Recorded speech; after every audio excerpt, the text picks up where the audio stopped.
Peyğəmbərin bir səhabəsi ilə söhbəti var idi.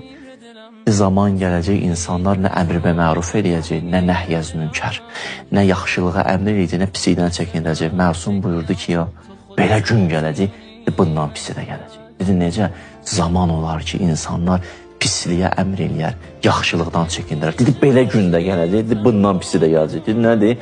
Dedi, zaman olar, məruf münkər olar, münkər məruf olar.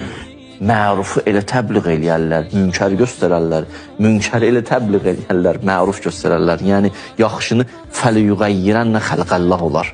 İçini ki, deyişib, o biri gəldi, deyəsən, Əbdülməlik ibn Mərvan idi. O, Bəni Üməyyə xəlifəsi bir nəfərlə alimlə görüşdü. Dedi, sən bir dənə söz demək istəyirəm, dedi, buyur. Dedi, mən belə bir vəziyyətdəyəm ki, yaxşı əməldən ləzzət alınan pis əməli sevirəm. Dedi, sən ölümüsən, mən qəlbin ölüm.